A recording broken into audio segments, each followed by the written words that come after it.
written to Hiram Wilson from people outside of Canada, and letters that Wilson himself wrote back to the people who were supporting him at Oberlin College. It just takes us right to the center of this incredible part of the abolitionist movement, and so it's a really important part of the research.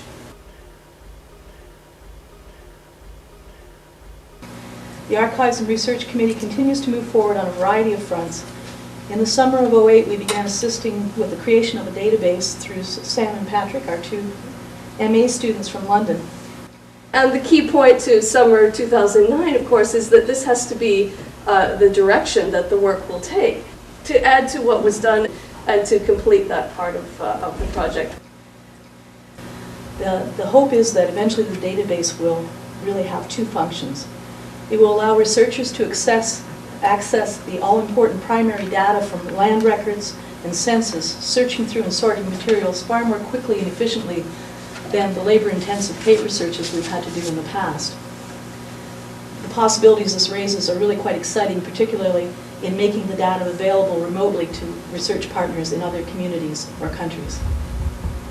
It also will allow us for the creation of interpretive tools, and one of the things that we currently are talking about with a potential partner is the idea of having a computer smartboard in which we would have the data that is on that database be translated into a visual display that students could interact with, where you could roll your mouse over a particular property and up would pop someone's face and that owned this property, a little bit of a biographical background for them, and also maybe it would tell you about the extent of the property holdings here, their importance to the Underground Railroad story, those types of ideas. So I think it would be a very exciting, interactive type of thing for students to really be involved with.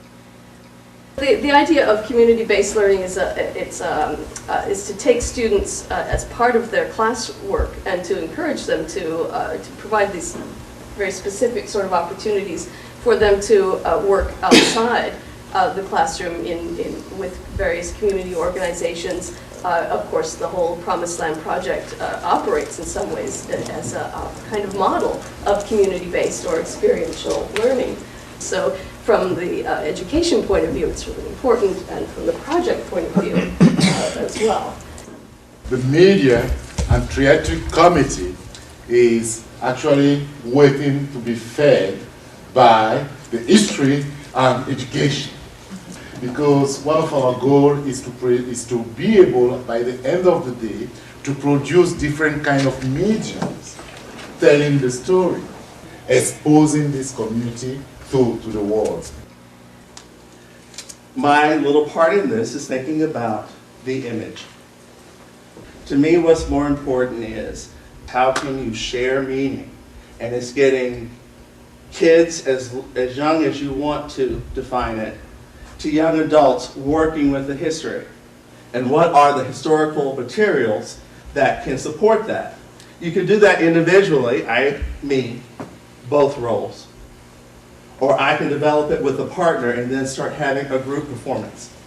So imagine if I had a group of 6th through 9th graders, 9th through 12th graders, freshmen or sophomore, seniors, or grad students, coming up with individual performances of original research materials and imagining, okay, who is it on this block who's wanting to go out in an 1852 dating ritual on this block, or across the river, or someone from Dresden wanting to date someone from Bruxton.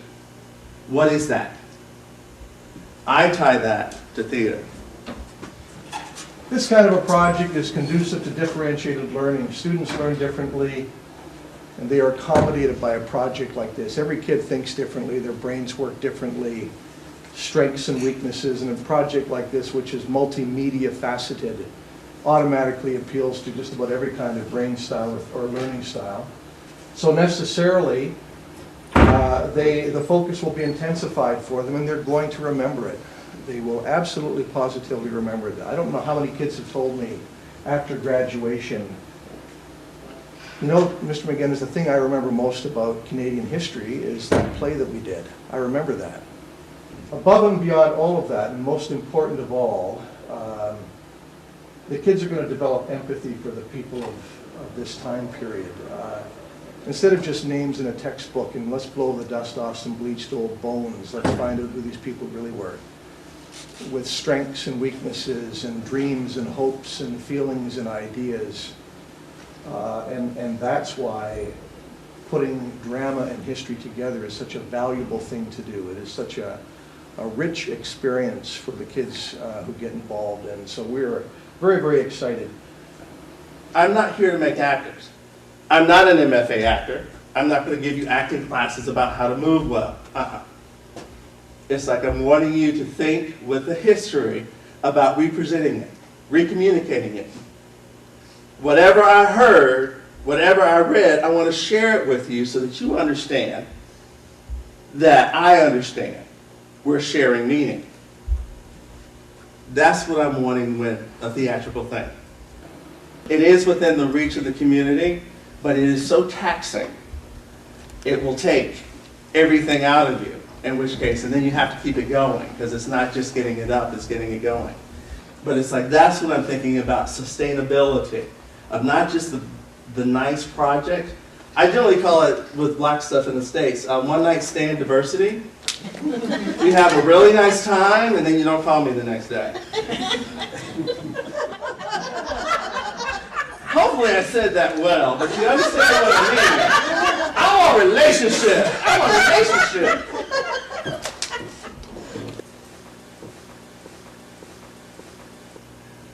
So come and work with the community to tell the stories that the community wants to tell. From the Canadian Museum of Civilization perspective, is to have materials from projects like this that will be displayed at the museum in Ottawa, and to allow people to know more about this place, about this history. But it's a way to think about what could be the public presentation of what everything is.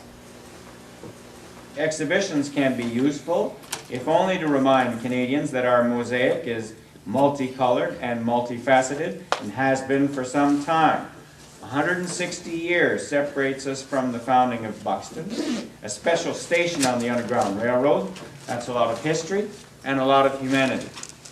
The Black experience has not received enough recent attention at CMC, and we're thinking of doing an exhibition on the theme of the Underground Railroad.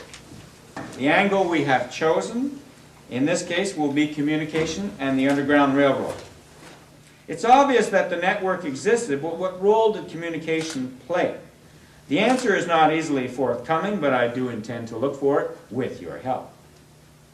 Along with the rest of the PLP team, we look forward to growing the understanding of the Promised Land's vision and work in the community, and we continue to work to bring the exciting history of Chatham-Kent to the wider international audience.